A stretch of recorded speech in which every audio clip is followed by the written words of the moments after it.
Listo, buenas tardes nuevamente. ¿Alguna novedad con el deber, chicos? ¿Cómo les fue?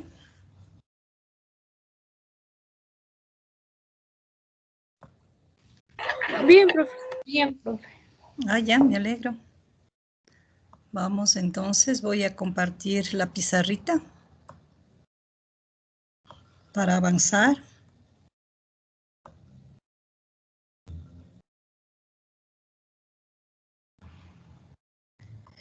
Veamos. Revisemos la presentación.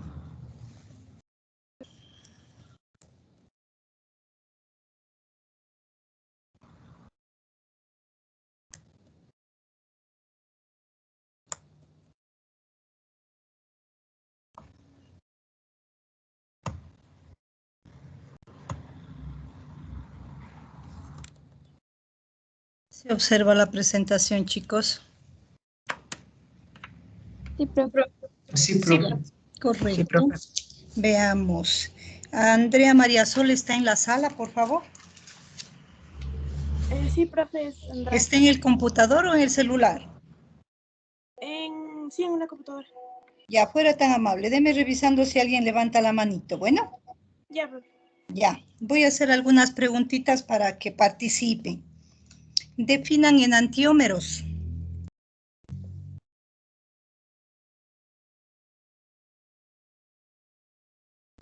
Mauro Agualongo, profe. Señora Walongo, por favor.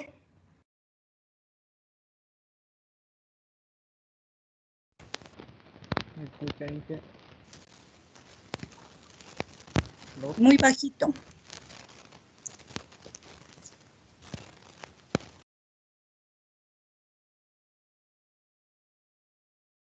¿Alguien más, señorita? Cecia Sierra. Señorita Sierra, por favor, ayúdeme. Ya, profe, en la clase anterior nos decía que los enantiómeros eran los que son como el objeto y su imagen en el espejo. Muy bien, muchas gracias. Definan carbono asimétrico.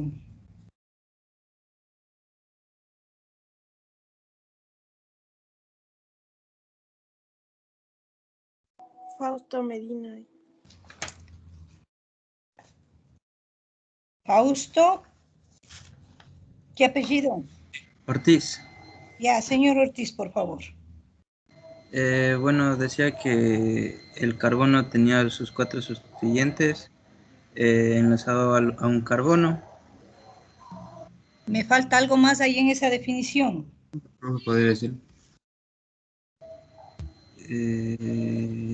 El carbono chiral, no, están los 4 sustituyentes y se pueden, o sea, está enlazado al carbono. ¿Alguien que le pueda ayudar, por favor? Los cuatro sustituyentes son distintos. Puede ser con elementos diferentes. diferentes elementos. Ángelo Encalada, profe. Encalada Ángelo, ayúdeme.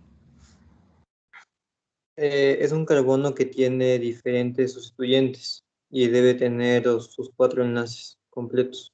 Ya, los 4 sustituyentes diferentes, muchas gracias. ¿Qué era muta rotación?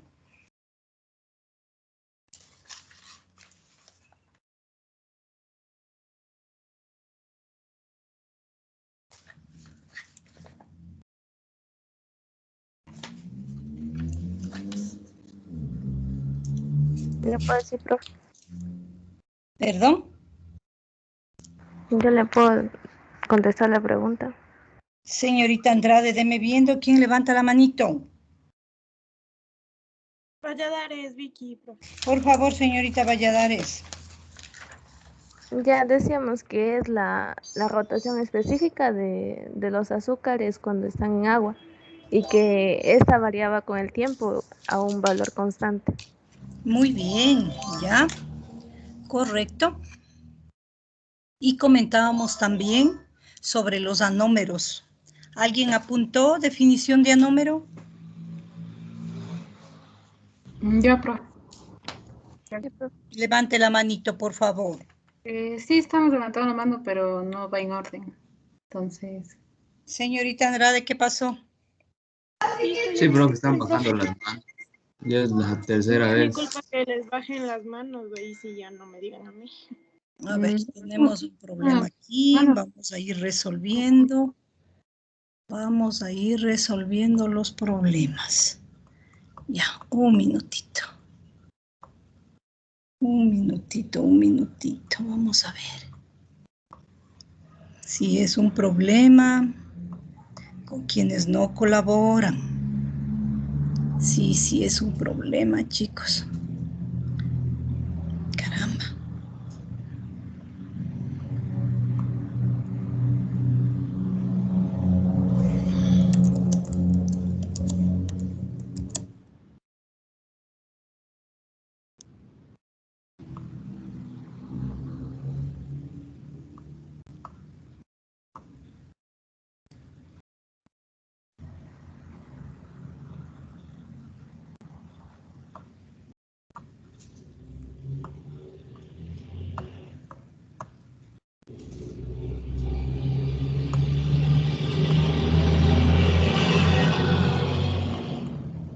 Listo. Ya hagan el favor todos de bajar la manito. Voy con la siguiente pregunta.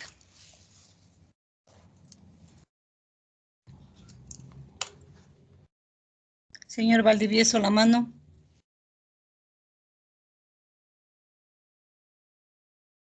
Listo. Definan a números, por favor. Inca Fausto.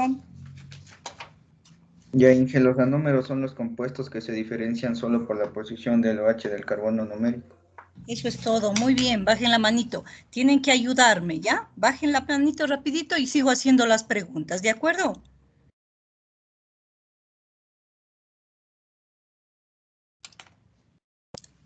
Ya, perfecto. ¿De qué depende que un compuesto pertenezca a la familia DOL?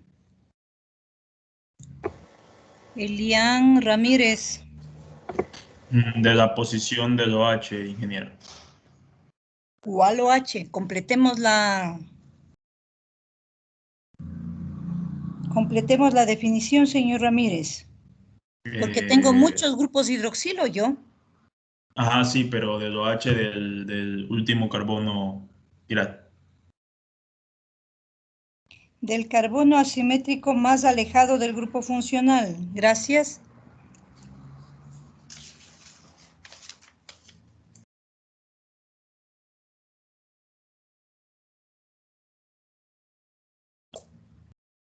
Tengo 3 manitos levantadas. No puedo avanzar.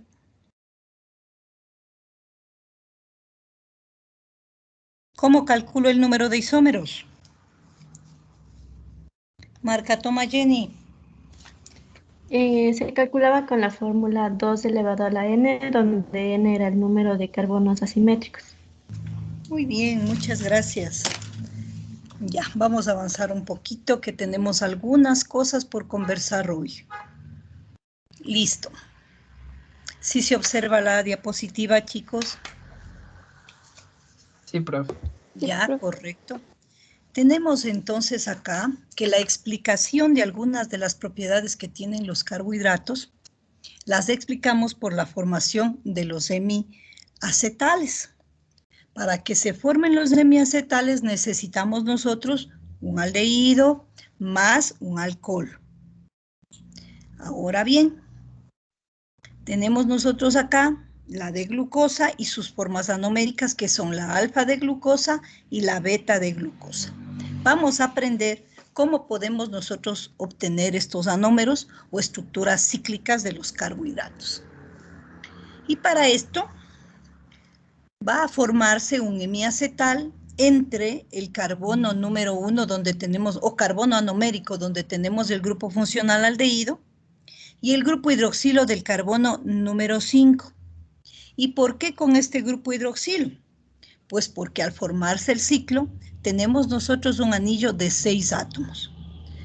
Cuando en química orgánica nos conversaban sobre los compuestos cíclicos, nos mencionan cuáles son más estables, los de 3 y 4 átomos o los de 5 y 6 átomos. 3 y 4 átomos.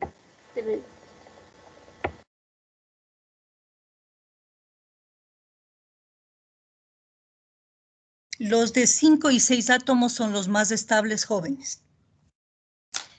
Bueno, entonces se da la formación del hemiacetal acá. Miren ustedes. Y tenemos nosotros acá un ciclo de 5 carbonos y un oxígeno. Entonces esto nos recuerda a los compuestos heterocíclicos, ¿verdad? Que son aquellos que además del carbono tienen otro átomo. En este caso, el oxígeno.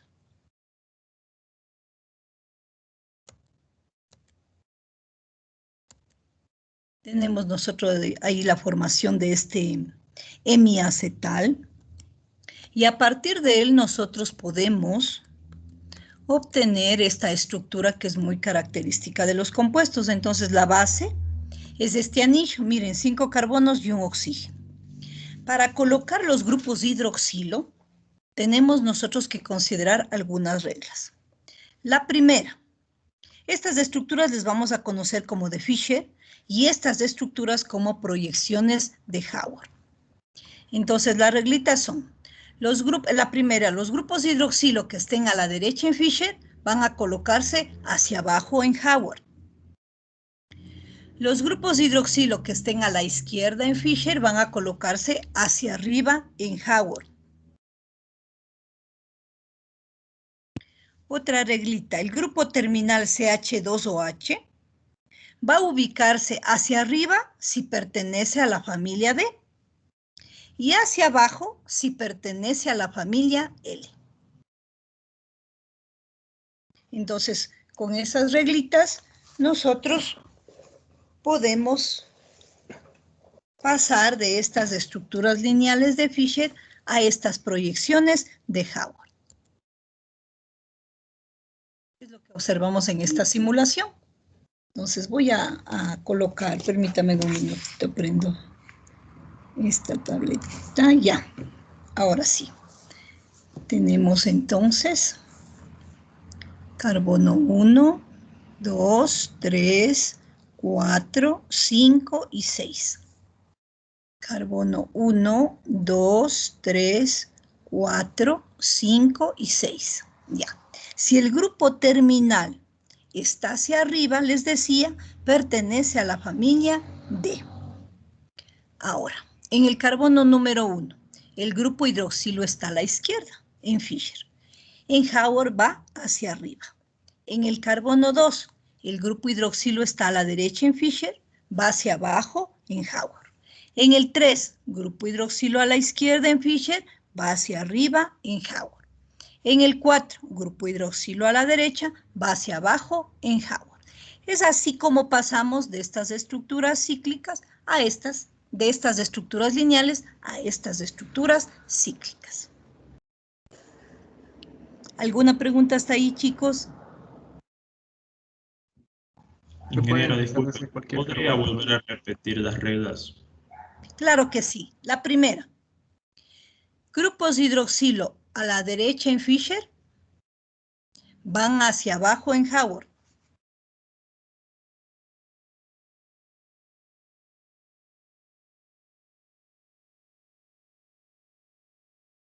Segunda. Grupos hidroxilo a la izquierda en Fischer van hacia arriba en Howard.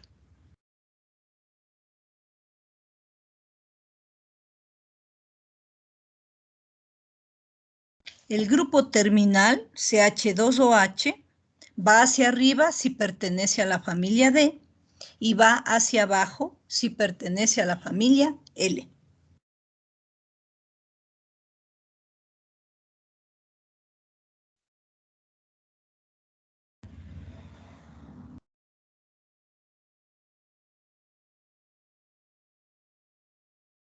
¿Alguna otra pregunta, chicos? ¿Estamos de acuerdo hasta ahí?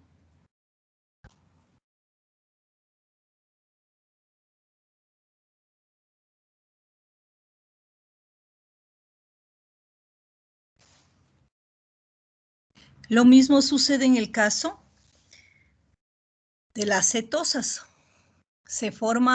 Hay una reacción entre el grupo cetónico, el grupo hidroxilo.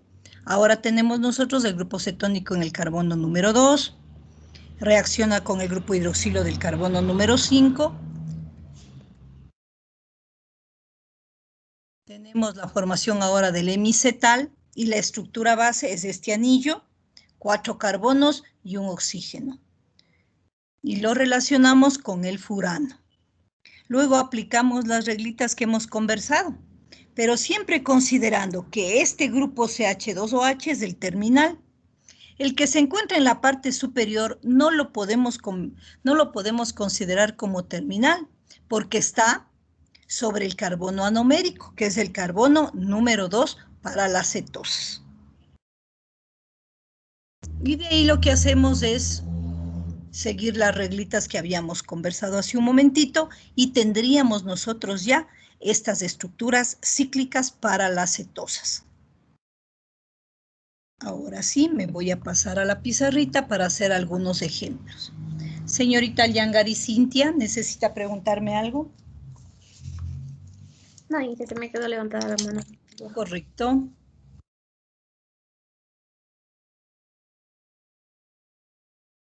Listo, tenemos nosotros aquí la pizarrita. Voy a ubicarles un ejemplo. Déjenme ver si estoy con el negrito, ya. Entonces aquí vamos a hacer primero para un ejemplo de la familia D y luego para un ejemplo de la familia L.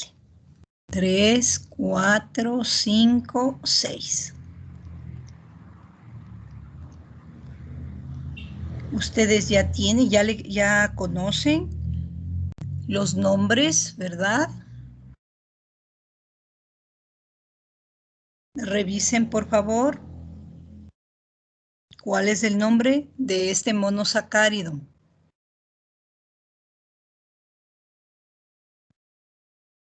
Tenemos 2, 4, 6, el grupo aldehído, entonces lo primerito lo identificamos es una aldohexosa. Luego, ¿qué me dirían? Es una D-sorbosa. No es la D-sorbosa. Es de la familia D, correcto, por este grupo hidroxilo del carbono asimétrico más alejado, pero el nombre no es el correcto. De galactosa. No, tampoco. Idosa Inge. Eso es todo. Apellido, señorita. Narváez. Señorita Narváez, muchas gracias. Es la D idosa. Voy a hacer la formación de los anómeros. Son 2. Y esto se da entre el grupo aldehído del carbono número 1 y el grupo hidroxilo del 5. 2, 3, 4, 5. Cuando se trata de la familia D, por la posición del grupo hidroxilo, la formación del hemiacetal es a la derecha.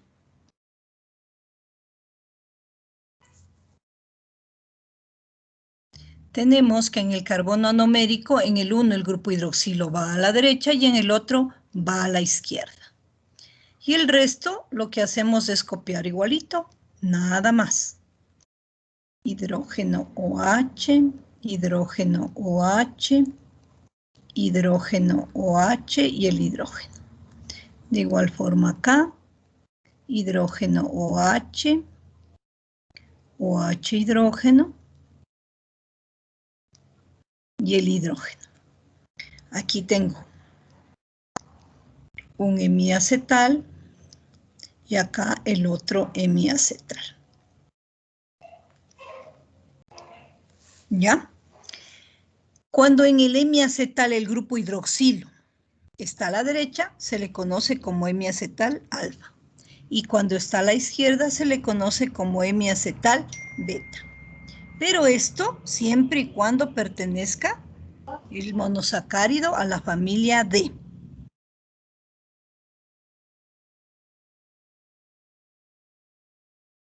Todavía es una estructura cíclica, de aquí voy a hacer las proyecciones de Haworth. ¿Cuál es la base? Pues el anillo, 5 carbonos, un oxígeno. ¿Hasta ahí estamos todos o alguien quiere hacer alguna preguntita?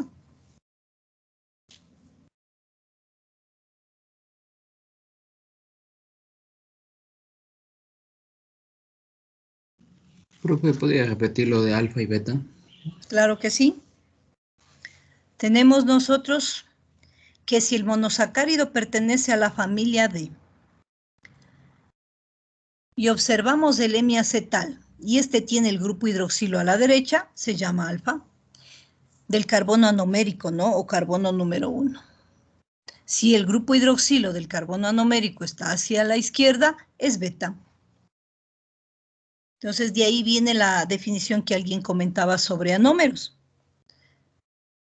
que son aquellos compuestos que se diferencian únicamente por la posición del grupo hidroxilo del carbono anomérico. Ay, aquí estoy, aquí es uno mismo, disculpe.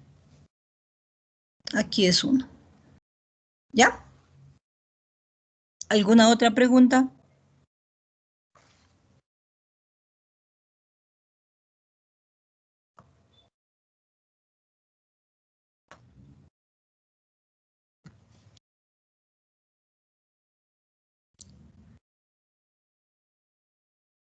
Tengo 2, 3, 4, 5 y 6. Tengo 1, 2, 3, 4, 5 y 6 que queda por fuera. Carbono 1, si el grupo hidroxilo en Fischer está a la derecha, va hacia abajo en Haworth. Solo podemos ubicar una liñita hacia abajo, no necesitamos ubicar el grupo hidroxilo, ¿no? Pero si ustedes lo quieren, lo pueden hacer. En el carbono número 2, si el grupo hidroxilo está a la izquierda en Fischer, va hacia arriba en Haworth. En el 3, a la derecha en Fischer, va hacia abajo en Haworth. En 4, si está a la izquierda en Fischer, va hacia arriba en Haworth. Y el grupo terminal, si pertenece a la familia D, pues va hacia arriba. Y tengo aquí CH2OH. Vamos con el otro. Si el grupo hidroxilo está a la izquierda, va hacia arriba en Haworth. Si está a la izquierda en Fischer, va hacia arriba en Haworth. El 3, si está a la derecha en Fischer, va hacia abajo en Haworth. Si está a la izquierda, va hacia arriba en Haworth. Y el grupo terminal, hacia arriba porque pertenece a la familia D. Por favor, me gustaría que ustedes comparen esta estructura con la que tenemos a este otro extremo. ¿Cuál es la diferencia entre las dos? El carbono 3. El carbono 1. El primer carbono. El carbono 1. El primer ¿Quién me dijo el carbono 1, por favor? Yo, Víctor Miño. Señor Miño y señorita Cabrera. Señorita Cabrera, muchas gracias. ¿Ya? Tenemos el carbono número 1, chicos, el resto está igual. La única diferencia es esta. El grupo hidroxilo del carbono anomérico, que aquí está hacia abajo y aquí está hacia arriba. Esa es la diferencia. Y ese es el carbono número 1. Vamos a dar nombre. Alfa D, idopiranosa.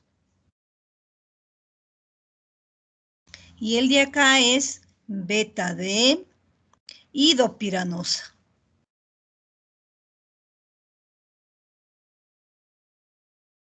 ¿Por qué se llama piranosa? ¿Alguien recuerda? Porque se relaciona con el pirano. Muy bien, apellido. Valladares. Señorita Valladares, muchas gracias. Correcto. Hasta ahí, ¿alguna pregunta, chicos?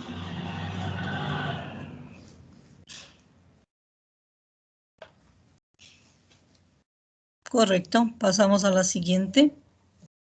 Voy a escribir ahora.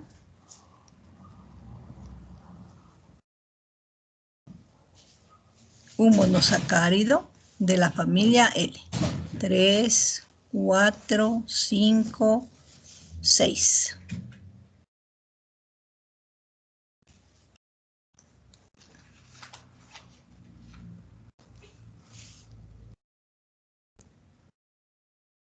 ¿Alguien del nombre?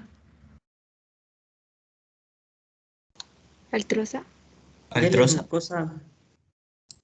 ¿Quién me dijo glucosa, por favor? Carrasco Joel. Señor Carrasco, correcto. Es la L-glucosa, chicos. es la L-glucosa. Vamos a hacer formación de hemiacetales, ya saben, entre el carbono número 1 y el número 5, pero ahora la formación es a la izquierda porque pertenece a la familia L. 1, 2, 3, 4, 5. Los dos, ¿no? En el uno, grupo hidroxilo a la derecha, en el otro, grupo hidroxilo a la izquierda, en el carbono anomérico. El resto copiamos igualito. Hidrógeno OH, hidrógeno OH, OH hidrógeno y H. Tenemos por acá hidrógeno OH, por acá. Ya, tenemos entonces 2 hemiacetales. Ahora hay que considerar algo. Como pertenece a la familia L, si el grupo OH está a la derecha, ahora se llama beta. Si está a la izquierda, se llama alfa.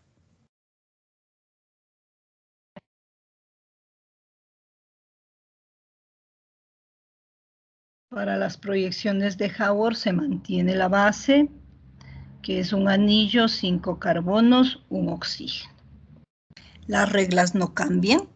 Si el grupo hidroxilo está a la derecha en Fischer, va hacia abajo en Haworth. Si está a la izquierda en Fischer, va hacia arriba en Haworth. A la derecha en Fischer, abajo en Haworth. Si está a la izquierda en Fischer, va hacia arriba. ¿Y qué pasaba con el grupo terminal si pertenecía a la familia L, chicos? Va hacia abajo. Muy bien, apellido joven. Hacia abajo. Niño. Señor Miño, muchas gracias. Correcto. Profe, Acá. Señorita. ¿me podría repetir, por favor, sobre cuando ya comienza a ser el hemiacetal? Cuando pertenecía a la familia L, dijo que se formaba en la izquierda, eso no lo entendí. Ya, muy bien. Ya le explicamos. Tenemos que se forman 2 hemiacetales. Hay que identificar que pertenece a la familia L. Y cuando pertenece a la familia L, si el grupo OH del carbono anomérico está a la derecha, ahora se llama beta. Y si el OH está a la izquierda, ahora se llama alfa. ¿Ya? Era diferente cuando hablábamos de la familia D. Con respecto a las proyecciones de Haworth, las reglas se mantienen. Grupo hidroxilo en Fischer a la derecha va hacia abajo en Haworth. Grupo hidroxilo a la izquierda en Fischer va hacia arriba en Haworth. Con respecto al grupo terminal, si pertenece a la familia L, va hacia abajo. ¿Alguien quisiera darle el nombre a estas proyecciones de Haworth?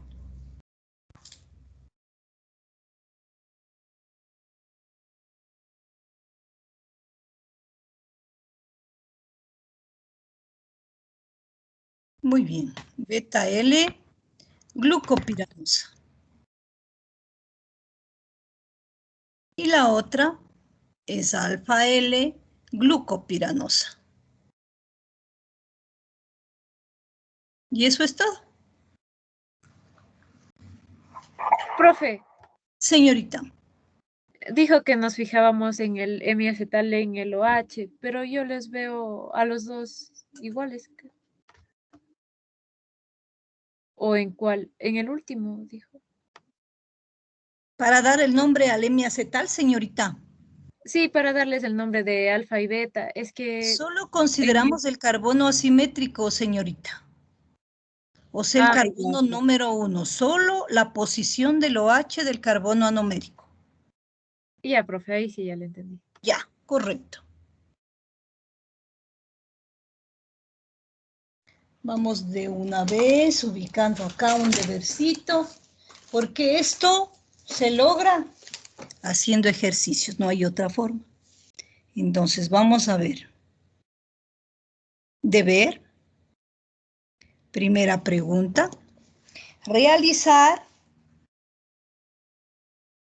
la formación de hemiacetales y proyecciones de Haworth para las siguientes aldosas. Y ahí sí voy a ubicar porque pueden confundirse. De altrosa,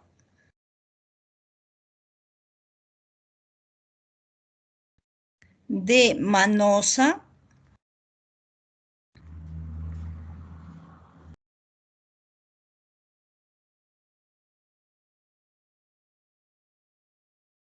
L-gulosa, L-galactosa y L-tagatosa. Digo talosa, perdón. Y L-talosa. ¿Ya? Repito. Realice la formación de hemiacetales y proyecciones de Haworth para las siguientes aldosas. De altrosa, de manosa, L-gulosa, L-galactosa y L-talosa. Entonces, para que quede bien clarito, pues tienen que sentarse a hacer. No esperar que alguien haga y pedir que les presten para copiar. Entonces, en eso tienen que ayudar. Ahí tiene la culpa quien pide y quien presta. No le están haciendo ningún favor. Al contrario, le están perjudicando si le prestan el deber. Así es que les ruego, ¿no?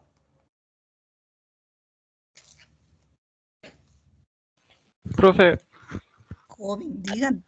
una pregunta, ¿qué es un epímero? Un epímero es aquel compuesto que se diferencia únicamente por la posición de un grupo hidroxilo. Pero este ya no se refiere al carbono número 1, sino a cualquier otro carbono. Voy a poner un ejemplo, ¿ya? Vamos acá. Epímero.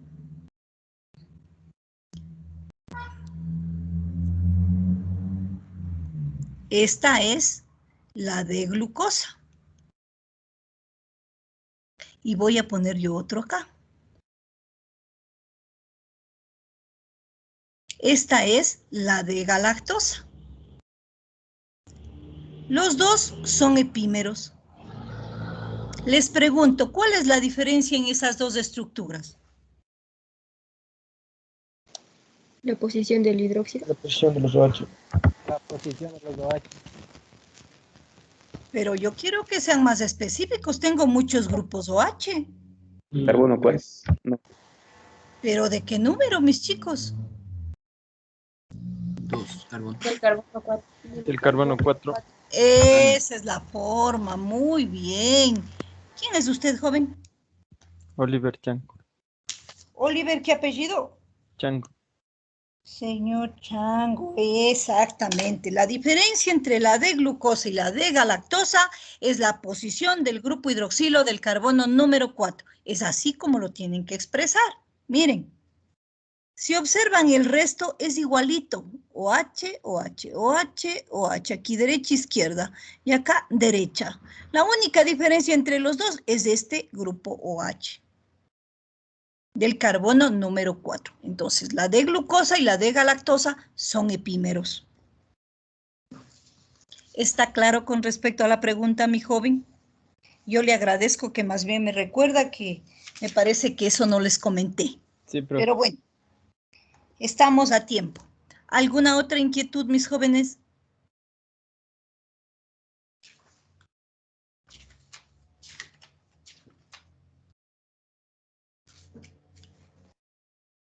Paso a la siguiente. Vamos ahora a hacer formación de hemiacetales. Voy a ubicarles acá una estructura. Ay, no me gusta este. Más bien con este. Ya. Vamos ahí.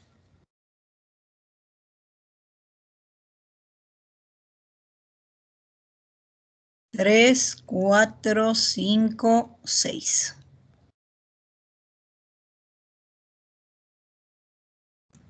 Nombren a esta cetohexosa, chicos.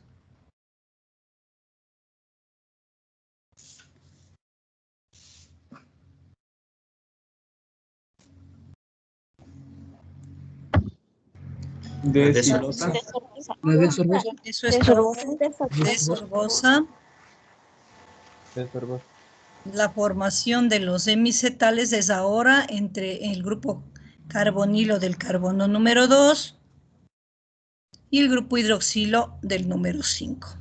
Como pertenece a la familia D, la formación del hemiacetal es a la derecha.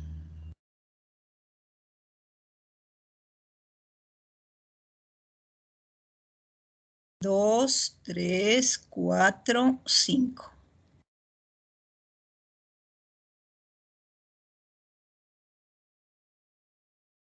En el 1, el grupo hidroxilo del carbono anomérico va a la derecha y en el otro, el OH del carbono anomérico va a la izquierda.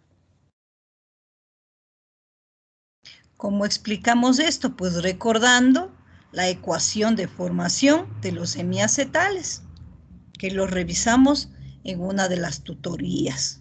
Entonces pueden ustedes ir y revisar, por favor, la tutoría y ahí recuerdan esto. Entonces, tengo un hemicetal aquí y tengo el otro por este lado.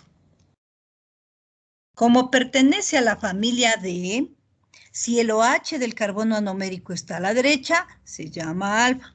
Si está a la izquierda, se llama beta. En las proyecciones de Howard, la estructura básica es esta.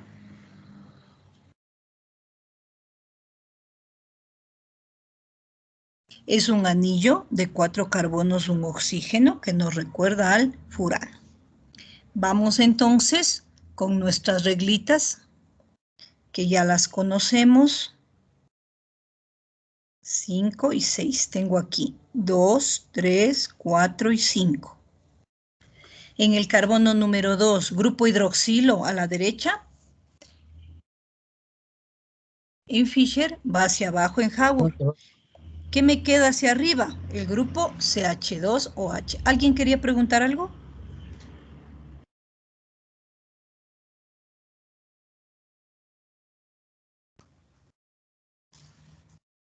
Señorita Andrade, déme revisando. No, profe, nadie alzó la mano. Gracias. Si el grupo hidroxilo está a la derecha en Fischer, abajo en Howard. Si está a la izquierda en Fischer, arriba en Howard. Y el grupo terminal, como pertenece a la familia D, va hacia arriba. Y ya está. Veamos acá. Grupo hidroxilo a la izquierda, hacia arriba en Fischer, por lo tanto, hacia abajo nos queda el grupo CH2OH. Esto hay que prestarle un poquito de atención, porque si ustedes se olvidan de este grupo CH2OH, ya no es una cetohexosa, ya estamos con un carbono menos. Entonces, por favor, tienen que fijarse para ir realizando esta estructura o proyección de Howard. Acá, si el grupo hidroxilo está a la derecha, va hacia abajo. Si está a la izquierda en Fischer, va hacia arriba. Y el grupo terminal, por pertenecer a la familia D, va hacia arriba. El nombre, alfa-D, sorbofuranosa. De tal forma, con esto yo pienso que ustedes ahora que revisen algún librito de bioquímica y encuentren carbohidratos y van a observar ustedes indistintamente estas estructuras lineales, estas cíclicas, pero yo creo que ahora con lo que ya saben, van a mirarlos con otros ojos.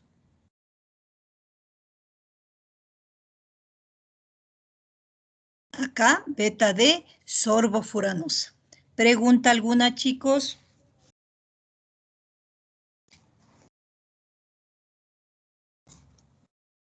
Profe, disculpe, ¿estas diapositivas también nos sube o no? Queda grabada en la clase, señorita. Ya, sí le podría poner un ratito a la segunda porque de ahí me faltó copiar algo. Solo un ratito y ya. No se preocupe. Ya, profe, gracias. ¿Ya pasó? Sí. Bueno. A ver, vamos a hacer ahora un ejemplo para una cetosa de la familia L.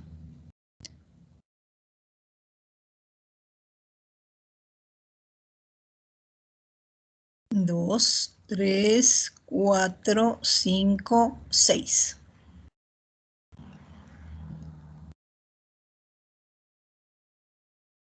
Nombren, chicos. L-fructosa. Fructosa. Eso es todo, joven apellido. Chasipanta. Señor Chasipanta. Gracias.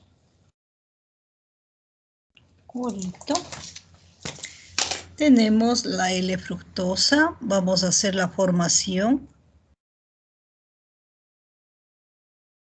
de los hemicetales. 2, 3, 4, 5. Como pertenece a la familia L, la formación es a la izquierda. Tenemos la otra por acá. 2, 3, 4, 5. CH2OH. En el 1, grupo hidroxilo del carbono anomérico. Miren que siempre estoy hablando del carbono anomérico, ¿ya? Es el carbono donde tenemos el grupo funcional. En las aldosas carbono 1, en las cetosas carbono 2. Y en el otro, el grupo hidroxilo a la izquierda. El resto copiamos igualito.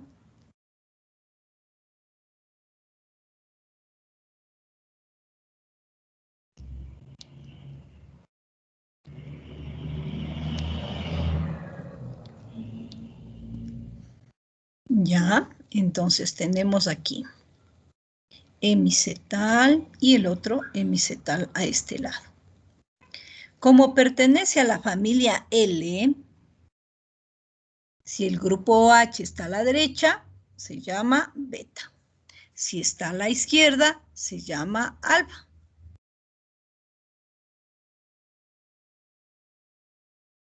La estructura básica. ¿Listo?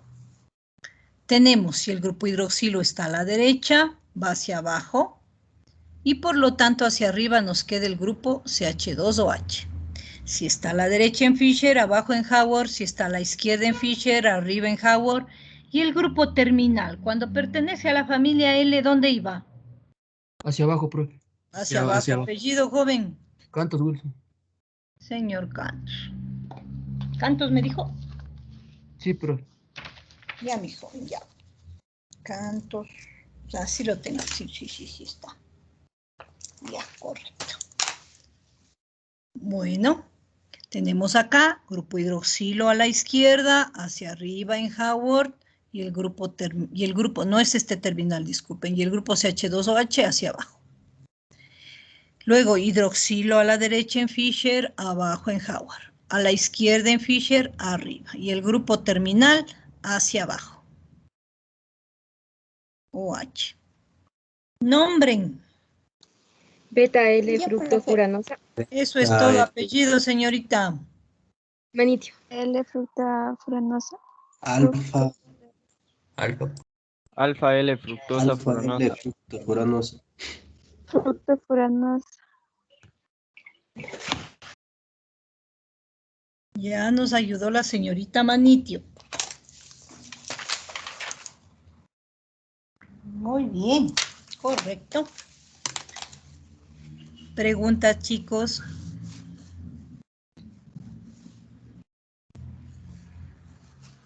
Tenemos entonces estas estructuras cíclicas o proyecciones de Haworth. Ahora, si bien es cierto, estas estructuras nos ayudan mucho, todavía no son las estructuras reales. Las estructuras reales son estas estructuras tridimensionales. Entonces, que ustedes relacionando con lo que vieron en química orgánica, ¿verdad? Cuando hablaron del ciclo hexano. Tenemos la estructura en silla y la estructura en bote. Pues bueno, la más estable de ellas es la estructura en silla. La tenemos nosotros acá. ¿Sí están observando las diapositivas ahora? Sí, profe. Ya, perfecto.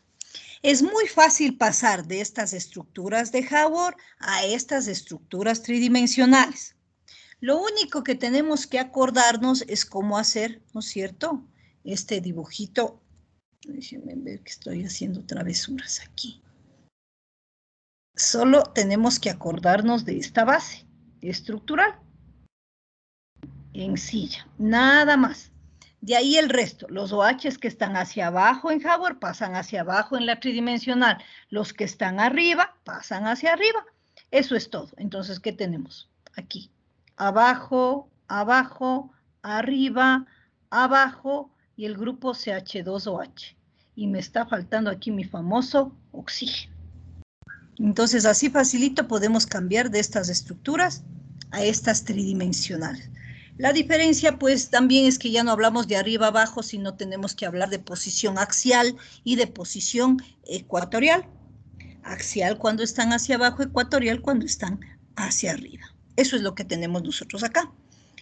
Y ahora que ya conocemos este otro tipo de estructuras, ¿verdad? Podemos dar una definición un poco más elaborada de carbohidratos y decir que son aquellos compuestos que son polihidroxiacetales y polihidroxicetales. Señorita. Profe, disculpe, ¿será que puede repetir eso de axial, por favor? Axial, Claro lo que que mencionaba sí. hacia abajo y hacia arriba. Sí, correcto. Les decía que en estas estructuras tridimensionales ya no mencionamos grupos de hidroxilo abajo o arriba. Ya tenemos que hablar de posición axial y de posición ecuatorial. Axial cuando los hidroxilos están hacia abajo y ecuatorial cuando los hidroxilos están hacia arriba. Entonces ahora la nueva definición va a ser como polihidroxiacetales y polihidroxicetales. Gracias, profe. Ya, señorita.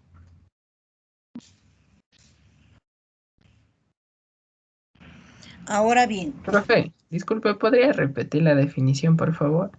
Claro que sí. Polihidroxiacetales para las aldosas y polihidroxicetales para las cetosas.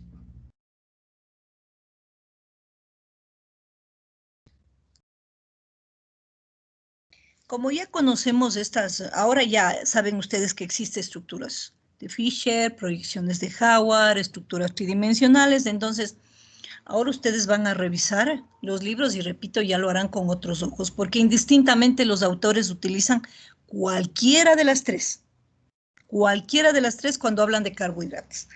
Bueno, ahora sabemos, ¿no es cierto? Estas estructuras, ahora podemos nosotros conversar sobre derivados de los monosacáridos. Entre ellos tenemos los ésteres fosfóricos. Estos derivados son importantes porque son intermediarios metabólicos. Entonces, lo que tenemos nosotros es el grupo fosfato. ¿Alguien recuerda cómo se representa el grupo fosfato? Yo, profe. Señorita, dígame. Es 4. 4 y 3 menos. ¿Quién es usted? ¿Apellido? Valladares. Señorita Valladares, muchas gracias. En los textos acostumbran a poner la P en un círculo, pero esa P representa el PO4 a la menos 3. O también lo representan de esta otra forma, donde tenemos nosotros ubicado las cargas sobre el oxígeno, ¿no? ¿Ya? Entonces aquí tenemos un grupo fosfato en el carbono número 1, por eso se llama glucosa 1-fosfato. Acá tenemos el grupo fosfato en el carbono 6, glucosa 6-fosfato. Por acá la fructosa 6-fosfato y por acá la fructosa 1,6-difosfato. Entonces, ¿qué sí es importante y me gustaría que ustedes aprendan? Es la estructura de la glucosa, porque esta estructura nos va a servir para hacer otras de disacáridos y de polisacáridos. Entonces, ¿qué es lo que tengo con respecto a ello? abajo, abajo, arriba, abajo, CH2OH. Esta es la que necesito que recuerden. Es la alfa de glucopiranosa. Que esta la aprendan a escribir directamente. Abajo, abajo, arriba, abajo, CH2OH. El resto es relacionar nada más. Para que ustedes recuerden a la fructosa, esta parte inferior de la glucosa es al contrario en la fructosa. Entonces, como es una cetosa, primera cosa que la estructura, o primer punto, es que la estructura base es esta. Les digo que la parte inferior es lo contrario. Si tengo aquí hacia abajo, en la fructosa será hacia arriba. Si aquí tengo arriba, aquí será abajo. ¿Ya? Entonces lo que necesito es, me faltan 2 carbonos. Tengo que ubicar un carbono aquí.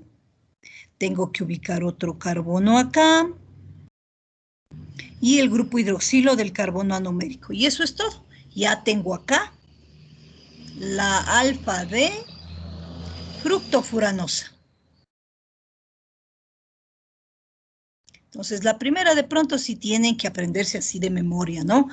¿Y cómo se aprende esto? Pues cogiendo una hojita, un esferito y escribe que escribe, esa es la forma, no hay otra, porque así pasen ustedes media hora viéndole a la estructura. Si no se sientan y lo hacen en un papelito, pues no vamos a tener buenos resultados. Entonces, repito, esta estructura de la fructosa me interesa que ustedes recuerden. Entonces, los primeros derivados, los ésteres fosfóricos. Por acá tenemos los aminoazúcares. Entonces, en este compuesto vamos a tener algo adicional, miren, que es otro grupo funcional, el grupo amino. Los dos que vamos a encontrar en la naturaleza en abundancia es la D-glucosamina y la D-galactosamina. Tanto en la estructura lineal como en la estructura cíclica, tienen el grupo amino en el carbono número 2. Y eso es todo, el resto es igualito. Grupo amino en el carbono número 2 y tenemos un aminoazúcar. Por acá tenemos algunas reacciones importantes como la reacción con oxidantes metálicos. Entonces, estas reacciones nos permiten a nosotros identificar un tipo específico de carbohidrato. Entonces, aquí es importante conversar sobre una definición de azúcar reductor. Azúcar reductor va a ser aquel monosacárido o aquel carbohidrato que tenga un grupo carbonilo libre susceptible de mayor oxidación. Eso cuando hablamos nosotros de las estructuras lineales. Si hablamos nosotros de las estructuras cíclicas, podríamos variar un poquito esta definición y decir, son aquellos carbohidratos que tienen un grupo hidroxilo libre del carbono anomérico susceptible de mayor oxidación. Repito, si hablamos de las estructuras lineales, son aquellos carbohidratos que tienen un grupo carbonilo libre susceptible de mayor oxidación. Si tenemos estructuras cíclicas, es aquel carbohidrato que tiene un grupo hidroxilo del carbono anomérico libre susceptible de mayor oxidación. Entonces, ahora observen esta estructura. Tengo la alfa de glucopiranosa. Les pregunto, ¿es un azúcar reductor?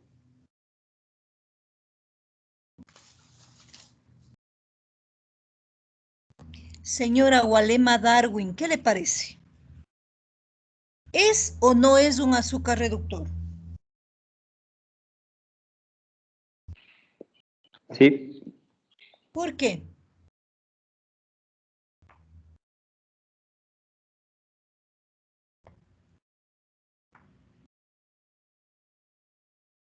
¿Alguien que le quiera ayudar? Andrade María Sol, señorita, deme viendo si alguien levanta la manito. No es por el grupo funcional. Patricio Cordovilla, creo que está levantando, profe. Señor Cordovilla, ayúdeme. Se podría considerar como un azúcar reductor debido a que, como nos podemos fijar en la estructura, tiene dos pares de grupos de carbonilos libres, los cuales se podrían unir. No tiene carbonilos. Mire, estamos fijándonos en esta estructura. Ya, y esta es una estructura cíclica. Revisen con la definición que les acabo de dar de azúcar reductor de estructura cíclica. Ahí era del grupo hidroxilo. Muy bien, muy bien. ¿Pero cuál? Mire cuántos tengo yo. 1, 2, 3, 4, 5, 6. Por eso tienen que ser específicos.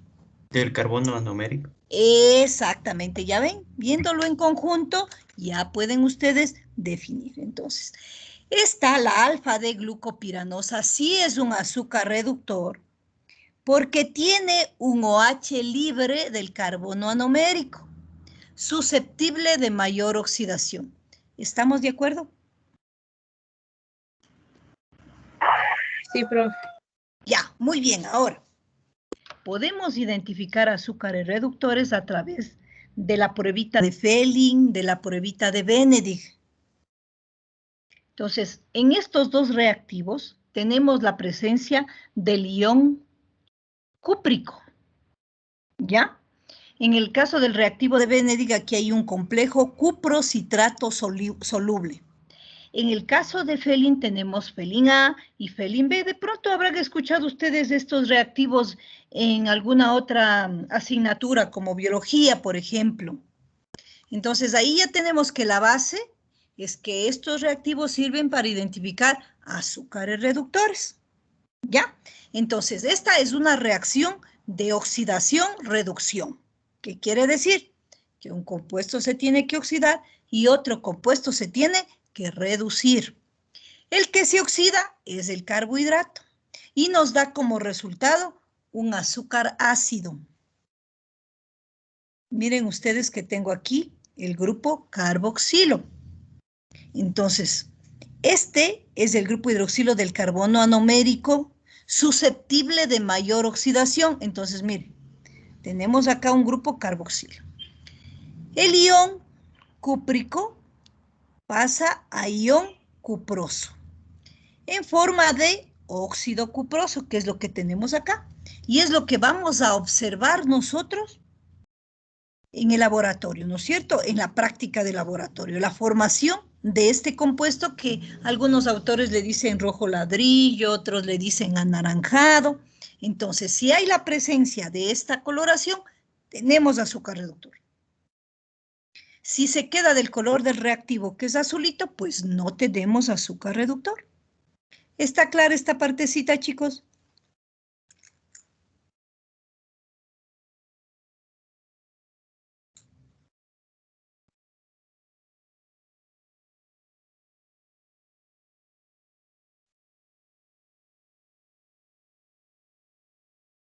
¿Ya se fueron? ¿Me quedé sola?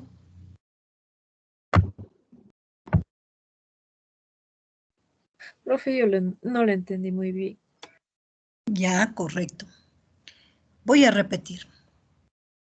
Existen reacciones con oxidantes metálicos que nos permiten identificar un tipo específico de carbohidrato.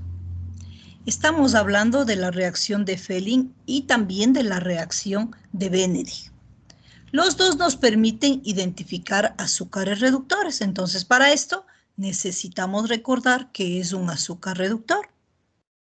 Tenemos dos definiciones, considerando estructura cíclica y considerando estructura lineal. ¿Ya? Ahora, les decía que esta reacción es de oxidación-reducción. Un compuesto se oxida y otro tiene que reducirse. La base de estos dos reactivos es el ion cúprico. En esta reacción, el compuesto que se oxida es el monosacárido, dándonos un azúcar ácido. Y el que se reduce es el ion cúprico a ion cuproso. Este ion cuproso va a formar el óxido cuproso que es de color rojo. Es lo que vamos a observar en el laboratorio. Si utilizamos Fehling, les decía la diferencia y es que tenemos Fehling A y Fehling B. Entonces, Para hacer esto en la práctica, colocamos un ml de felín A, un ml de felín B, 2 mililitros de agua, le ponemos a calentar en baño María, luego colocamos la muestra problema. Si se mantiene del color del reactivo, que es azulito, quiere decir que no tenemos un azúcar reductor. Pero si cambia de color a ladrillo, a tomatito, nosotros afirmamos que es un azúcar reductor. ¿Ya lo tenemos ahí un poquito más claro? Sí, profe, solo estoy anotando lo de los colores. Bueno. Y antes de pasarnos, a ver, déjenme ver por acá. Bueno, avancemos un poquito y luego les muestro la presentación que tiene que ver con la práctica de laboratorio y ahí recordamos lo que acabamos de conversar ahora. Por acá tengo los oligosacáridos. Por definición mencionábamos que son aquellos carbohidratos que se pueden dividir de 2 a 10 monosacáridos y los más importantes disacáridos, trisacáridos y tetrasacáridos. Estos se unen a través de un enlace que se le conoce como glucosídico o glicosídico para algunos autores. Acá tenemos una simulación que nos explica cómo 2 monosacáridos se unen para formar un disacárido y se elimina una molécula de agua.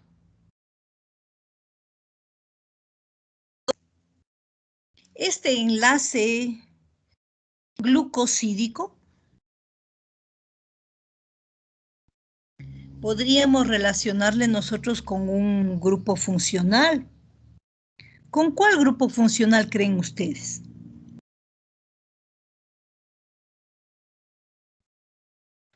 ¿Cuál enlace, profe? El glucosídico. Este enlace que se forma en este momento aquí.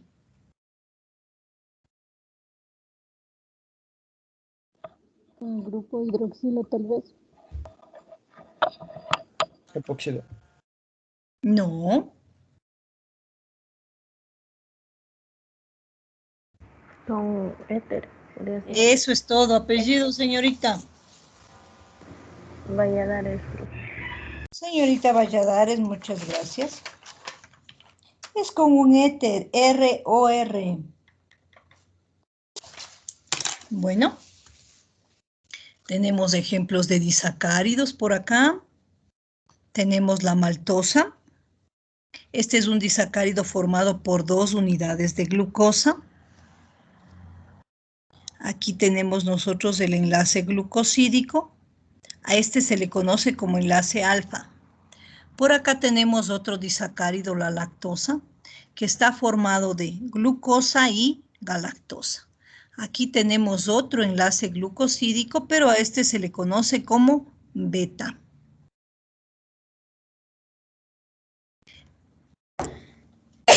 ¿De qué depende que se forme?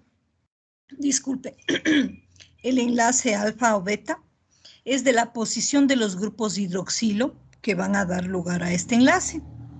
Entonces, en el caso de la lactosa, el grupo hidroxilo está hacia arriba y el otro está hacia abajo, y por eso tiene esta formita. Mientras que en el caso del enlace de la maltosa, los dos estaban hacia abajo y tiene esta otra forma. Entonces, a esta se le conoce como alfa y a esta como beta.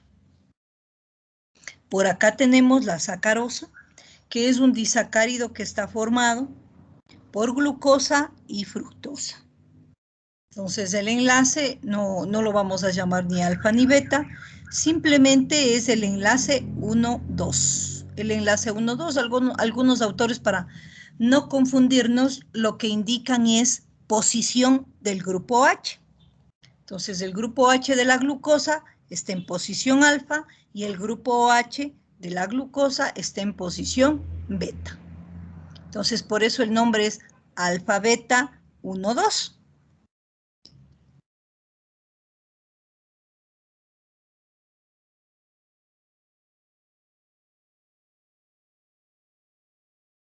Entre los disacáridos más importantes, maltosa, lactosa, sacarosa, y también le tenemos a la celobiosa.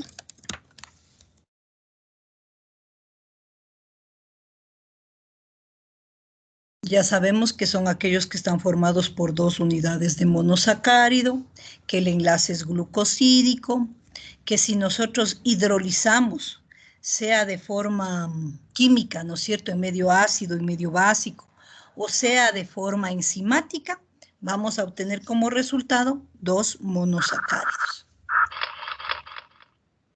Tengo aquí la maltosa. Sabemos que es un disacárido formado por 2 unidades de glucosa, que el enlace es alfa 1,4, que se obtiene de la cebada germinada o también de la hidrólisis parcial del almidón, que se utiliza en la fabricación de la cerveza, y que si hidrolizamos esta molécula nos va a dar 2 unidades o 2 moléculas de alfa-glucosa. Acá la lactosa, también conocida como azúcar de la leche, se utiliza en la nutrición de mamíferos. Tenemos aquí la fórmula, galactosa y glucosa. El enlace beta 1,4. Si hidrolizamos obtenemos pues beta galactosa y alfa glucosa.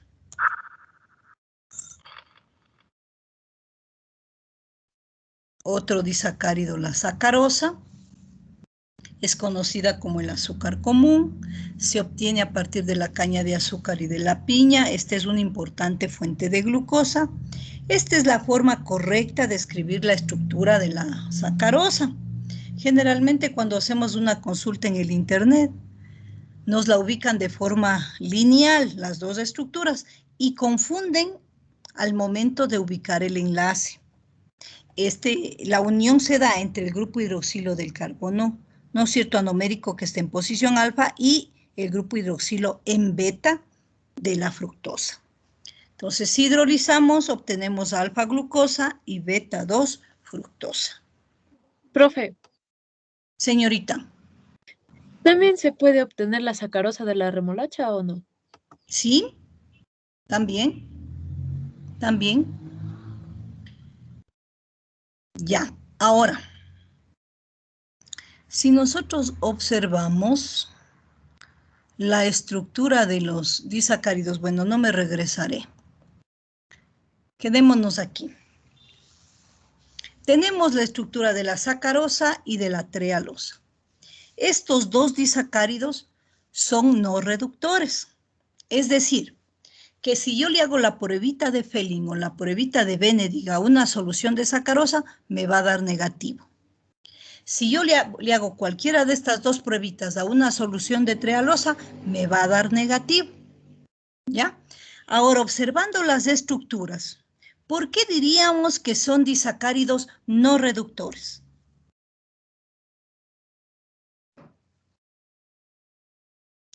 No tienen un OH libre de la número.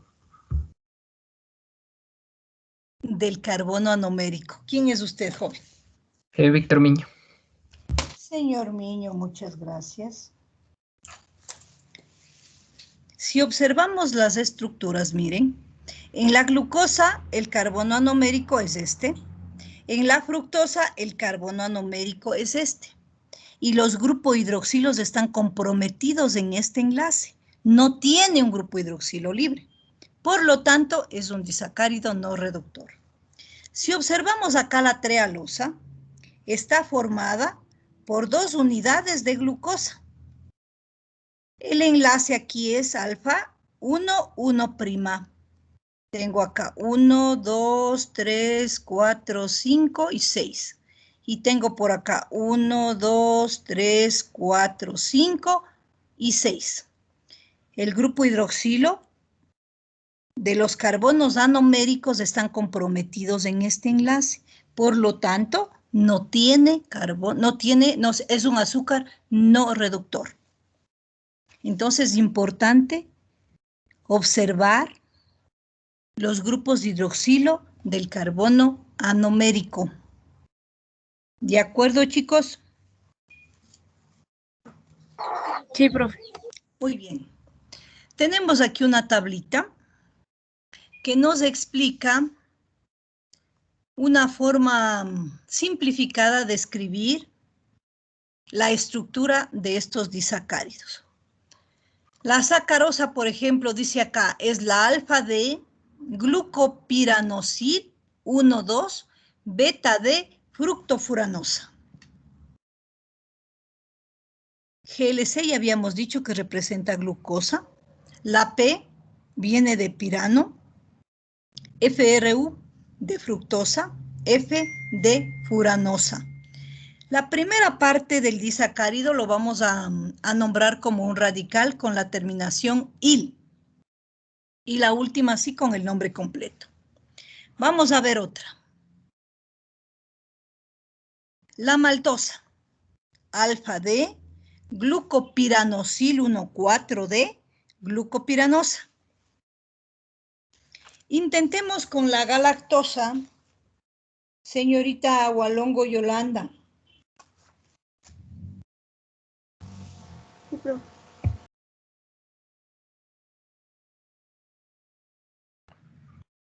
Tal vez a Hualongo Mauro, ¿me escuchó lo que tenemos que hacer?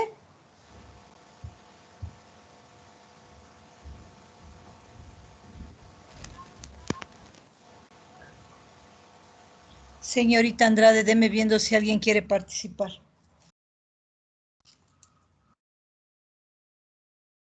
No, profe, nadie levanta la mano. Para la lactosa tenemos entonces beta D, galactopiranosil, 1,4D, glucopiranosa. Para la melibiosa, alfa D, galactopiranosil 1,6D, glucopiranosa.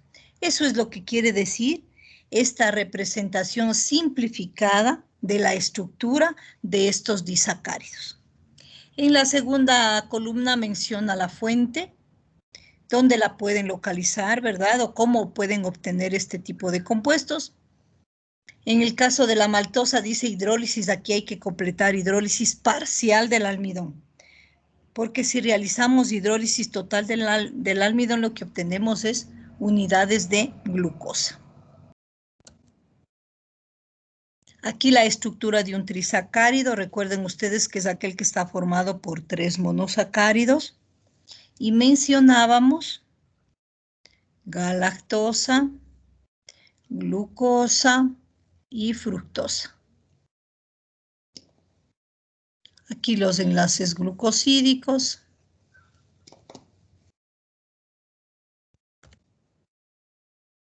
Con respecto a los polisacáridos, mencionamos que una forma de clasificarlos es en homopolisacáridos y heteropolisacáridos. Homopolisacáridos formados por la misma unidad monomérica y heteropolisacárido por 2 o más unidades monoméricas. Otra forma de clasificarlos considerando la función en de reserva y estructurales. De reserva el almidón, glucógeno, dextranos y mananos. Y en los estructurales celulosa, pectina y también la quitina. Acá un cuadrito de algunos de los polisacáridos más importantes. Está aquí el almidón que se encuentra en los vegetales en forma de granos. Aparece en la papa, arroz, maíz, etc. El glucógeno que se encuentra en el tejido animal, en el hígado y en los músculos, se considera que desempeña una función de reserva nutritiva. Celulosa cumple funciones estructurales en los vegetales. La inulina aparece en los tubérculos. Liquenina aparece en los musgos y líquenes. Mucopolisacáridos son aquellos que cumplen función de sostén, nutrición y comunicación intercelular. Estos compuestos están formados por derivados de los monosacáridos, entre ellos los aminoazúcares y los azúcares ácidos.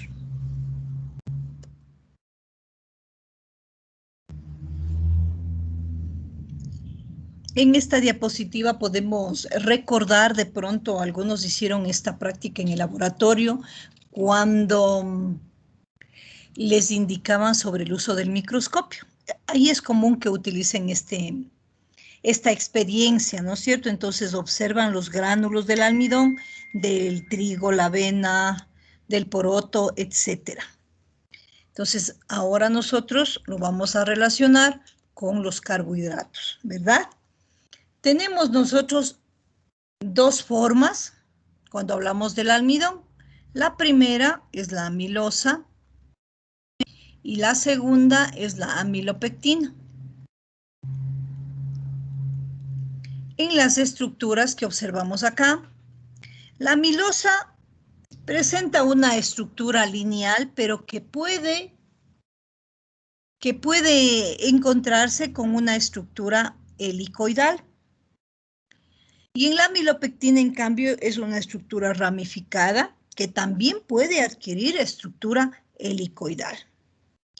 Entonces, en la amilosa tenemos unidades de glucosa unidas por enlace 1,4.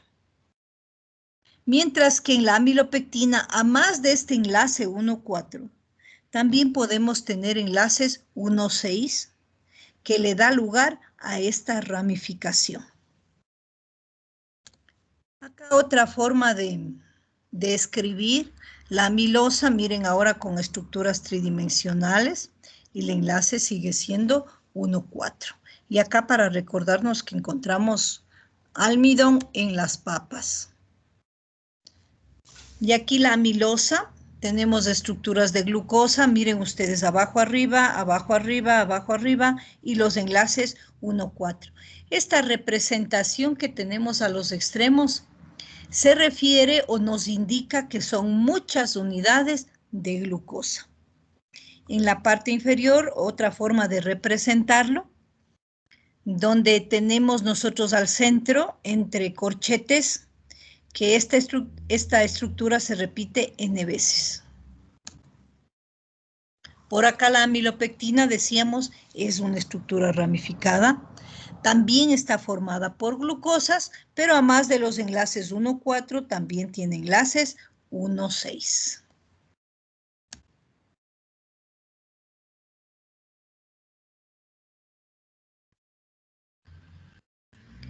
Podríamos nosotros conversar de semejanzas y diferencias entre amilosa y amilopectina. Semejanzas. Primera, son formas del almidón. Segunda, están formadas por unidades de glucosa. Tercera, en los dos encontramos enlaces glucosídicos 1,4. Cuarta, los dos nos van a dar una pruebita característica de polisacáridos, que es la pruebita de Lugol. Entonces, si son polisacáridos, pues esta pruebita de Lugol nos va a dar positiva. Otra semejanza, los dos pueden adquirir estructura helicoidal. Otra, y que de pronto podíamos haber empezado por ella, es que los dos son polisacáridos. Ahora vamos con las diferencias. La amilosa es lineal, la amilopectina es ramificada. En la amilopectina encontramos enlaces 1,6, que en la amilosa no los tenemos. Si lográramos nosotros separar la amilosa y la amilopectina, con el reactivo de Lugol nos puede dar diferente coloración.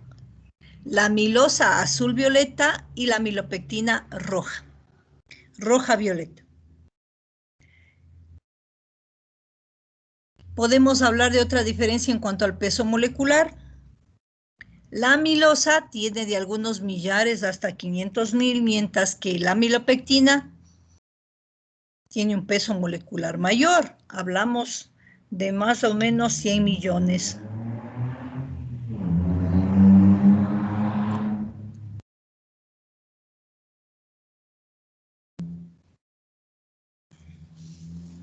Los polisacáridos pueden sufrir hidrólisis tanto química como enzimática.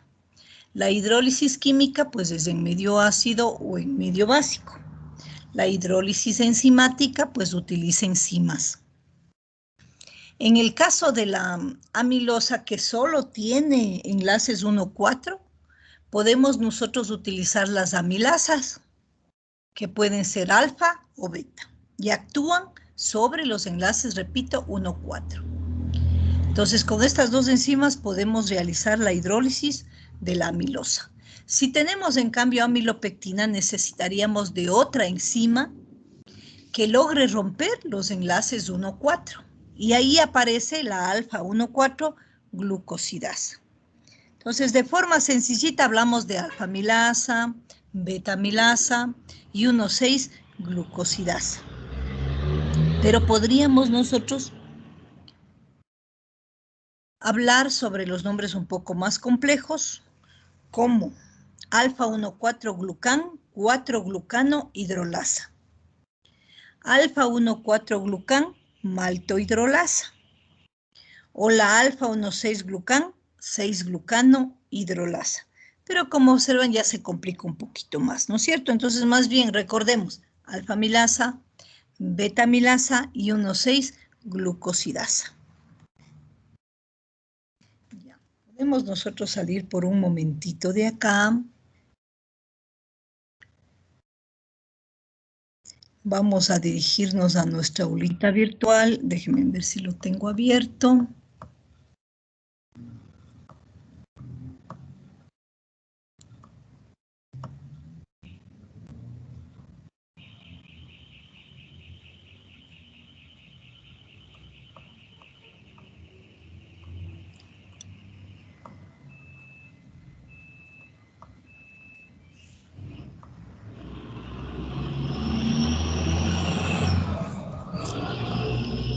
Solo por curiosidad, voy a entrar a ver la asistencia.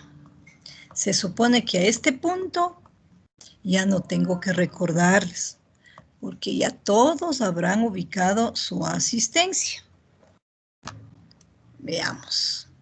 ¿No? Todavía tengo 3 en la primera página. 1, 2, 3, 4, 5 en la segunda página. Y ninguno en la tercera página. Entonces, esas personas, si están en la sala, procedan, por favor. Esta es la última vez que reviso asistencia. Corre de cuenta de ustedes.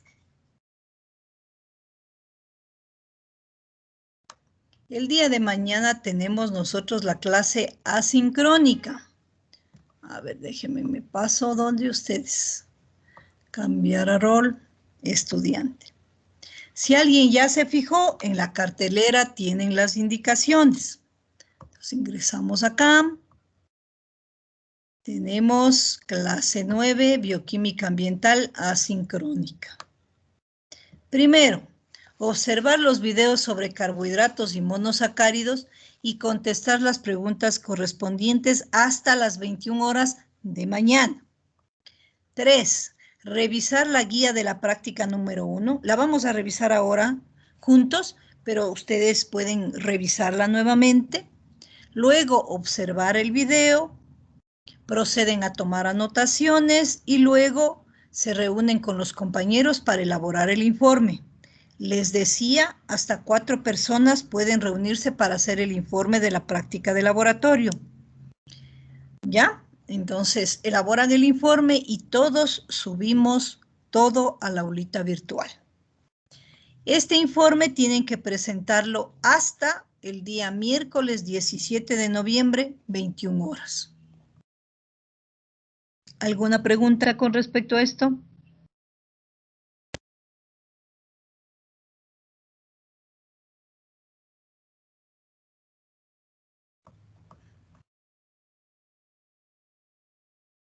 Acá tenemos clase 9 asincrónica.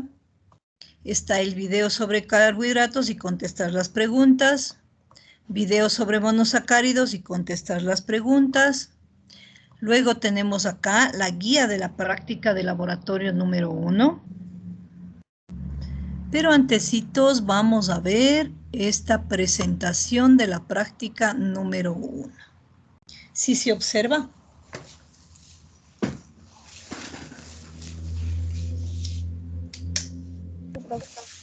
Gracias. Gracias, joven. Tenemos entonces que la práctica número 1 lleva por título hidrólisis de carbohidratos. Entonces, para esto necesitamos recordar lo relacionado con azúcares no reductores y reductores. Vamos a utilizar la sacarosa y el almidón. La sacarosa es no reductor porque no tiene ningún grupo hidroxilo libre del carbono anomérico. El almidón, a pesar de que tiene en su extremo un grupo hidroxilo libre del carbono anomérico, por el número de unidades de monosacárido, es también un azúcar no reductor. Nos da negativa la prueba de azúcar no reductor. Lo que vamos a hacer es hidrolizar la sacarosa. Para esto vamos a utilizar ácido clorhídrico, ¿verdad? Y lo sometemos a baño María. ¿Qué sucede si hidrolizamos la sacarosa? Se rompe el enlace glucosídico y nos va a dar como resultado los monómeros que lo forman, que son la glucosa y la fructosa. Algo interesante que ustedes pueden encontrar es que a esta mezcla se le conoce también con el nombre de azúcar invertido. Y el nombre se refiere al cambio que se da en la rotación específica. Pues la sacarosa es una sustancia dextrógira, mientras que acá tenemos la fructosa, que es una sustancia levógira. Entonces cambia, ¿no es cierto?, lo relacionado con la actividad óptica, y por eso lleva este nombre de azúcar invertido. Entonces, otra forma de representar esta hidrólisis es sacarosa en presencia de agua. Obviamente me falta acá el medio ácido, ¿verdad? No es que solo con agua ya se hidroliza, no, necesitamos el medio ácido. Y nos da como resultado la glucosa y la fructosa. Luego vamos a realizar la hidrólisis del almidón. Es hidrólisis química. En medio ácido, el ácido clorhídrico es el que vamos a utilizar. Si rompemos todos los enlaces glucosídicos del almidón, ¿qué es lo que me va a dar como resultado, chicos? Todos los compuestos glucosas. Glucosas, eso es todo. Nos va a dar glucosas. Ahora, si observamos la estructura de la glucosa, me dirían ustedes que ¿es o no un azúcar reductor?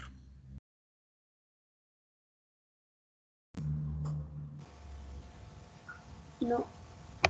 De la glucosa por sí sola, sí sería un azúcar reductor, ya que tiene el hidróxido en el carbono para compartir. Del carbono anomérico libre. Apellido joven. Cordovilla. Señor Cordovilla, muchas gracias. La glucosa. Y realmente todos los monosacáridos son azúcares reductores. ¿Por qué? Porque tienen el grupo H libre del carbono anomérico. Entonces, miren ustedes cómo. De una sustancia como el almidón, que es un azúcar no reductor, vamos a obtener unidades de glucosa que sí son azúcares reductores. Entonces, acá para recordarnos nuevamente la reacción que se da con oxidantes metálicos.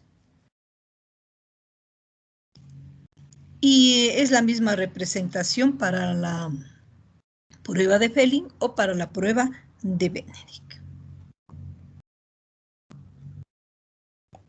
Observen ustedes aquí. Cuando la pruebita es negativa nos queda de este color, azul. Cuando la pruebita es positiva, en cambio, cambia esta coloración anaranjada, rojo ladrillo.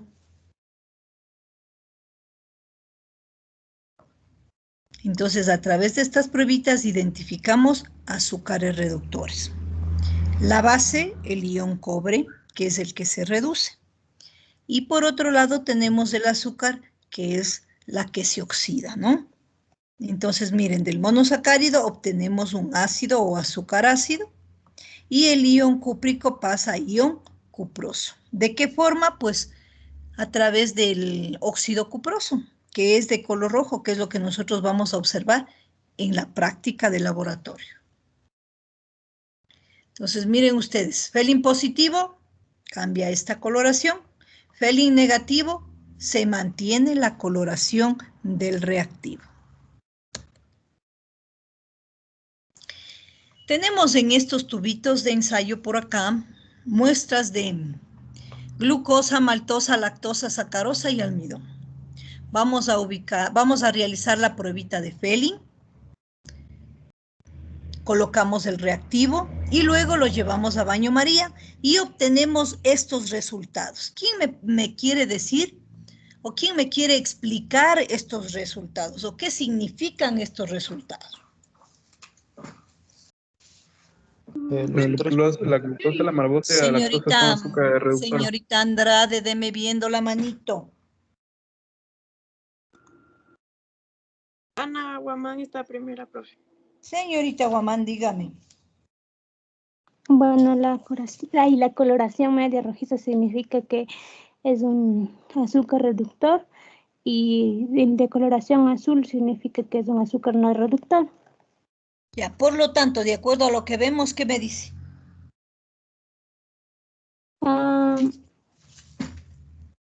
Que nos va a dar como resultado... Aquí tengo, mire, glucosa, maltosa, lactosa, sacarosa y el almidón. Que la glucosa y la maltosa son azúcares reductores y también la lactosa, la sacarosa y el almidón son azúcares no reductores. Eso es todo, muchas gracias. Lo que vamos a hacer en la práctica, tenemos sacarosa, vamos a hacer la pruebita de felin y me va a dar negativo. A la solución de sacarosa le voy a poner unas gotitas de ácido clorhídrico. Es importante que se neutralice el exceso de ácido para que nos dé de forma correcta la prueba. Luego de la hidrólisis voy a hacer la prueba de Benedict y me va a dar positivo. Si me da positivo, quiere decir que realmente se dio la hidrólisis, pues se rompió la sacarosa y se obtuvo sus monómeros, ¿no es cierto? Que es la glucosa y la fructosa, que sí son azúcares reductores y por eso nos da prueba positivo, reacción positiva. Ahora bien, hay una pruebita que nos permite identificar la presencia de polisacáridos. Esta pruebita es la de yodo. La coloración es un poco tomatita, ¿verdad? Pero más transparente. Y si ponemos una gotita de este reactivo, de Lugol o de yodo yodurada, sobre una solución de polisacárido, va a dar una coloración. En el caso específico del almidón, esta coloración es azul oscura. Es azul oscura, entonces, y esto quiere decir prueba positiva para el almidón. Si se mantiene del color del Lugol, tenemos que no hay la presencia de polisacárido, ¿no es cierto? Y por lo tanto la prueba es negativa. Entonces, lo que se da con este reactivo no es realmente una reacción, sino más bien es que este yodo va a ubicarse en la estructura helicoidal del polisacárido.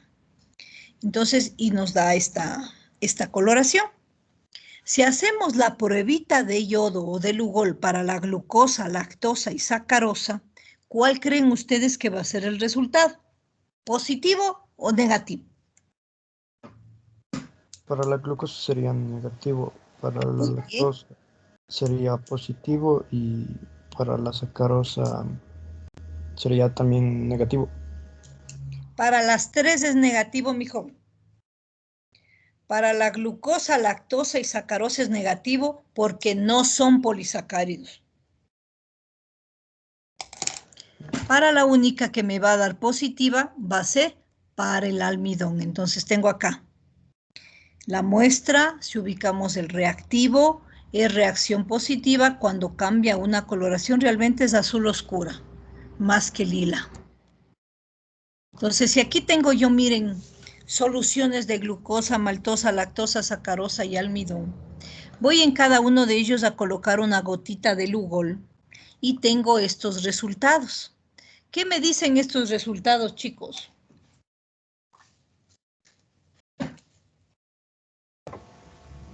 Que la glucosa, maltosa, lactosa, sacarosa da una reacción negativa y el almidón una reacción positiva que cambia de color.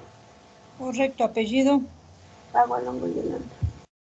Señorita Agualongo Yolanda, correcto. El único polisacárido aquí es el almidón y por eso me da prueba de Lugol positiva.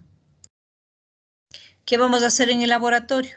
Al almidón, a la solución del almidón le vamos a poner ácido clorhídrico, se neutraliza el exceso y luego le voy a poner unas gotitas de Lugol. Y ahora me va a dar reacción negativa. ¿Por qué me da reacción negativa, chicos? Luego de la hidrólisis del almidón.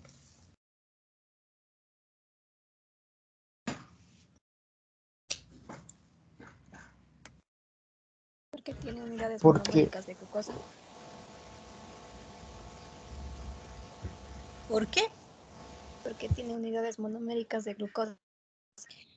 Porque al hidrolizarse se obtiene unidades de glucosa. Correcto, apellido, señorita. Loja.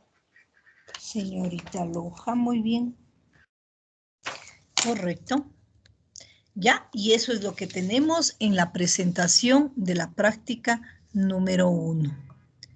Luego tenemos la guía de la práctica de laboratorio. Este es el nuevo formato para las guías, ustedes ya deben conocerlo.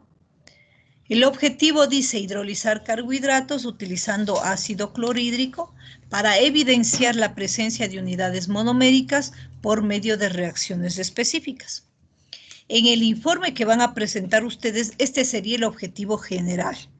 Y ustedes tienen que plantearse los objetivos específicos de acuerdo a lo que observen en el video.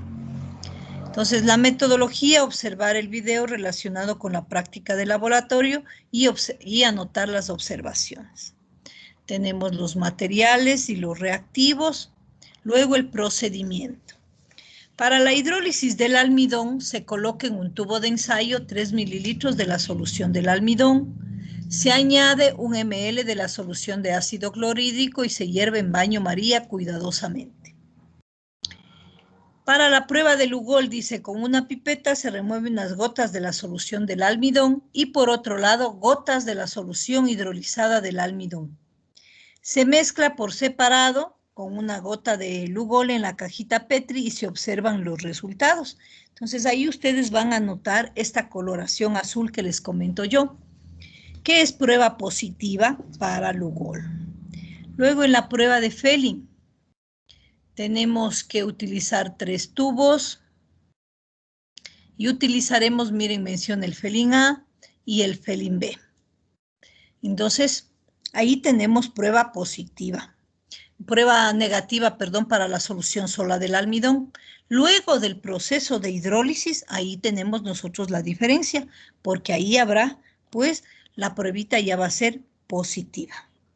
¿Y cómo vamos a saber que es positiva? Pues la coloración, que es anaranjada. Luego para la hidrólisis de la sacarosa, de igual forma colocamos el ácido.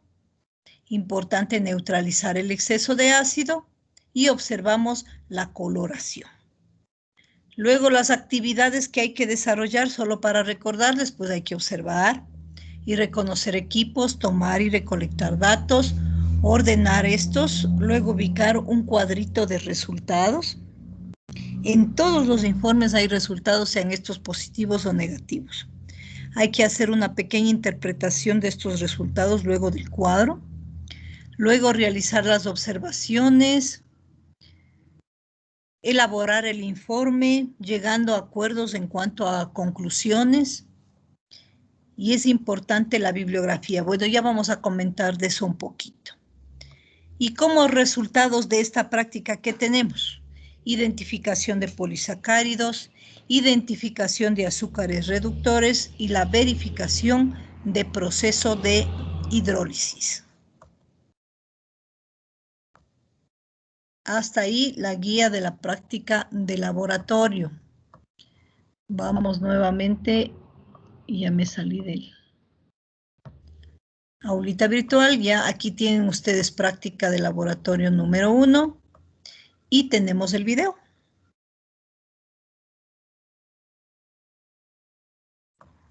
Y luego tenemos por acá el formato del informe de la práctica de laboratorio. Una cosa es la guía de la práctica y otra cosa el formato del informe que tienen que presentar. Por eso pongan atención, por favor.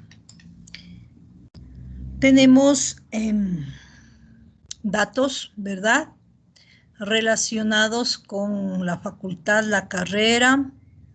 Luego acá los alumnos que van a realizar el informe, el código, fecha de realización, fecha de entrega. Por acá tenemos el tema, que es el que consta en la práctica. El objetivo general tienen que transcribirlo y ustedes desarrollar los objetivos específicos. Entonces son todas las actividades que hemos hecho para realizar la práctica. Teoría, tienen ustedes que buscar un marco teórico y generalmente van de lo general a lo particular, entonces hablarán en primer lugar de carbohidratos, luego mencionarán una clasificación, posteriormente hablarán de los azúcares reductores y comentarán específicamente sobre la sacarosa y el almidón. Tienen ustedes que ubicar referencias bibliográficas. Para ubicar las referencias bibliográficas pueden hacerlo de dos formas. La primera, ubicando luego del párrafo un número entre paréntesis y ese número corresponderá al número de la bibliografía. O pueden ustedes ubicar el apellido del autor, coma, el año. Y luego en la bibliografía ya tendremos toda la información completa relacionado con ese párrafo. Entonces, de cualquiera de las dos formas, procedan para las referencias bibliográficas que no pueden faltar en el marco teórico, por favor. No puede existir una página completa sin referencias bibliográficas. Luego tenemos materiales y reactivos que lo pueden ustedes copiar. En gráficos, aquí me gustaría que sea uno solo y del equipo que hemos utilizado en la práctica. Entonces, no hablo del material, entonces que de pronto los tubos de ensayo por acá, el vaso por acá, la pinza por acá, no. Necesito un solo gráfico que sea del equipo de la práctica. ¿A qué me refiero? En esta práctica, déjenme ver, no me deje escribir acá. Bueno, ya me voy a pasar a la pizarrita. Tendríamos el reverbero, el vaso, los tubos, una pincita con la que se coge los tubos, una pipeta, ¿no es cierto?, sobre los tubos, eso sería el equipo. Entonces, nada de material por separado, por favor. Luego el procedimiento que lo pueden copiar de la guía o pueden hacer un cuadro, ¿no es cierto?, con los datos que tienen en la guía. En esta práctica no hay cálculos, pero sí tenemos reacciones. Las reacciones son la de hidrólisis de la sacarosa y la de hidrólisis del almidón. Luego en resultados hay que hacer un cuadrito, ¿verdad?, donde nos indique, por ejemplo, solución de sacarosa. En la parte superior podemos ubicar reactivo de Fehling o reactivo de Lugol. Y en el cuadrito ponen más si fue positivo, menos si fue negativo. Entonces ese sería el cuadrito de resultados. Siempre en cuadro, por favor, los resultados. Luego del cuadrito, una explicación, una pequeña discusión de los resultados que ustedes obtuvieron. Luego mencionamos las observaciones, que son las que tienen que ver con el cambio de coloración, con que si la reacción fue exotérmica. Entonces, a esto en observaciones. Luego en las conclusiones tienen que ubicarlas en tercera persona. Entonces me refiero a se identificó, se verificó. Así es como tienen que redactar. Y en las conclusiones tienen que hacerlo en base a lo que se hizo en la práctica de laboratorio. No pueden concluir en base al marco teórico. Y en las conclusiones no coloquen, por favor, observaciones. O sea, lo que es coloración, eso ya se quedó en observaciones. Ya no hay que ubicar en las conclusiones. Luego, si consideran ubicar las recomendaciones, por acá tenemos el cuestionario. La primera preguntita del cuestionario es...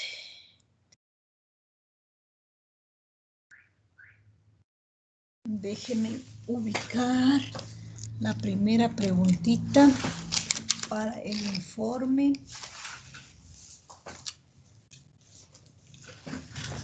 de laboratorio. Un minutito, chicos.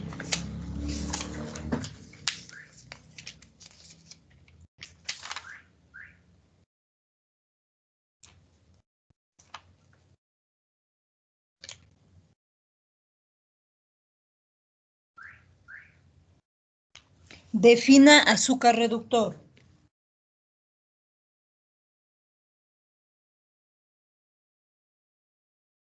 Segunda pregunta.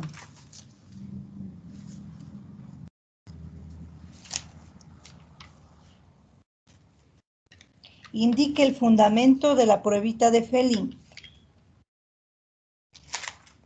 O más bien, explique el fundamento de la pruebita de Fehling.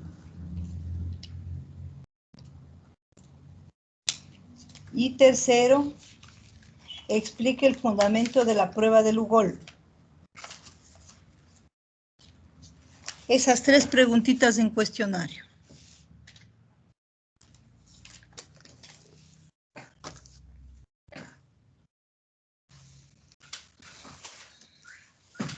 Y luego la bibliografía debe estar en orden alfabético y de acuerdo a la norma APA, a las normas APA. Actualmente se está utilizando la norma APA 7. Entonces consideren por favor utilizarla. Entonces, y recuerden que esta bibliografía se relaciona con las referencias que ubicaron en el marco teórico de la práctica.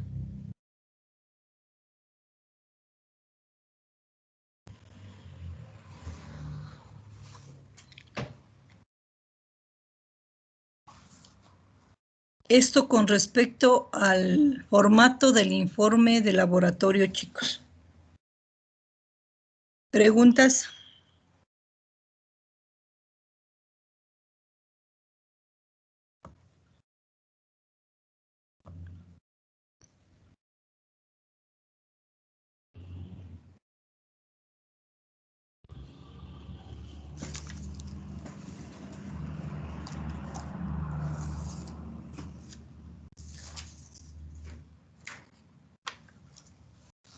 Y eso es lo que tienen que hacer en la clase asincrónica de mañana.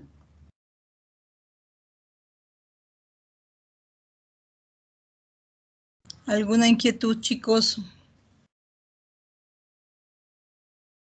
No, profe, pero la primera tarea, ¿para cuándo era? ¿De la clase asincrónica? No, la tarea que nos mandó antes de explicarnos lo de la clase sincrónica. Ah, ya lo de la formación de los hemiacetales. Sí, pero... Eso, a ver, déjenme ver. Tenemos nosotros clases el lunes y el miércoles. Podemos hacerlo hasta el martes 14. Hasta el martes 14, 21 horas, chicos. Ya, profe, muchas gracias. Ya. Me despido entonces, chicos. Procedo a detener la grabación.